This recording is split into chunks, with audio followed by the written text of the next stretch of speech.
غزني ولایت کې د کلمات علمي او تحقیقاتي ادارې له لوري ښوونکو ته د اسلامي تعلیم او تربیې اصول او اهمیت تر عنوان لاندې 3 ورځنی علمي سیمینار ترسره شو. یاد سیمینار چې د ثقافت په تالار کې ترسره شو، پکې د غزني ولایت د اماراتي او خصوصي ښوونځیو 250 ښوونکو ګډون کړی و. د سیمینار موخه د ښوونکو ظرفیت لوړونه، د اسلامي اصولو په رڼا کې د زده کړو ترسره کول او د نوي نسل په ښه او اسلامي روحیه روزل و. په دې 3 ورځني سیمینار کې بېلابېلو عالمانو او پوهانو ویناوې وکړې. دوی ښوونکو ته د علم په اهمیت، اړتیا او د اسلامي اصولو په رڼا کې د زده کړو په پرمختګ ټینګار وکړ. در حقیقت ما اگر علم را تشریح کنیم، علم 2 بال دارد. علم شامل 2 بال هست. یک پرنده بدون بال هرگز پرواز نمی‌داند. پرنده‌ای که بال ندارد افتاد و خیزان در هر جا سقوط می‌کند. بال راست پرنده علوم دینی هست، بال چپ پرنده علوم حسی هست، خود جسد پرنده تقوا هست. یک پرنده اگر جسد نداشته باشد، 2 بال داشته باشد، هرگز نمی‌تواند پرنده جایی را برای نفار خود پیدا بکند. اگر پرنده بال راستش قطع شود، بال چپش باشد، باز هم پرنده نمی‌تواند که فواصل را طی بکند. اصل تربیتی اسلام باید بنا بر فکر تمدنی داشته باشد، بر فکر تمدنی بنا یافته باشد.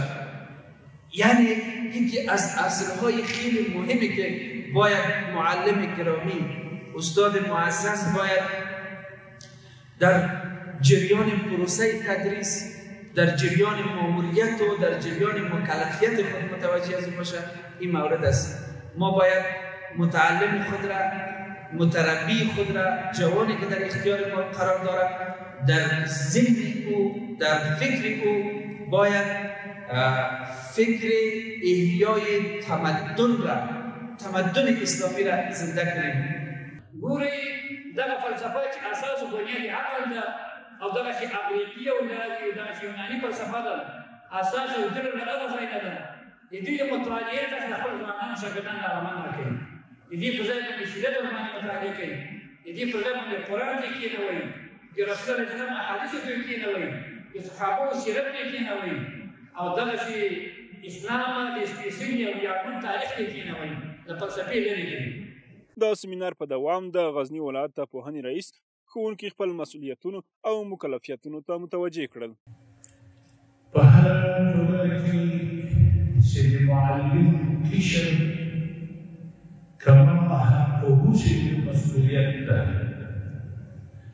معلم من حيث انه مسلم وموحد.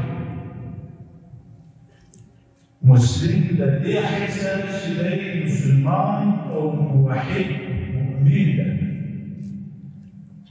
خپل مسؤلیت ادا کړي. په جامعه، ټولنه، اجتماع، فردي حالت، مدني حالت، سیاسي حالت، اقتصادي حالت، په دغه ټولو حالتونو کې مثبت بدلون راځي. د سیمینار په پای کې ګډونوالو او ښوونکو د خوښۍ او مننې ترڅنګ د دې ډول غونډو او سیمینارونو په ډېرېدو ټینګار وکړ. زه جنسیم شاه فرازي د استاد محمد داود فرازي په خصوصي ښوونځي او استاد او مسؤل مدیر د غزني ولایت کې دلته د کلمات تحقیقاتي او علمي ادارې لخوا چې کوم دا سیمینار 3 ورځې دایر شوی و، ما پکې ګډون او اشتراک وکول. په دې سیمینار کې موږ ډېر زیات شیان زده کړو او ډېر جید علما راغلي وو او ټولې ورځې موږ دلته زیات مفاهیم او زیات لاسته راوړنې ودرلودل. بسم الله الرحمن الرحیم. عبدالهادی یاد هستم، باشنده ولایت غزنی و یک تن از اشتراک کنندگان سیمیناری که از طریق اداره تحقیقی و علمی کلمات تهیه شده بود اشتراک کردیم. خیلی چیزهای جدید آموختیم و انشالله امید داریم که به شاگردها و همکارای دیگر این چیزها را انشالله برسانیم، به حیث نقل قول برسانیم و از اداره محترم خیلی سپاسگزاریم و توقع ما از اداره محترم این است که در آینده همچنان ورکشاپ ها و سیمینارها را در ولایت غزنی تهیه کنه تا استادان، شاگردان و تمام همکارای ادارات تعلیمی از آن بهره ببرند.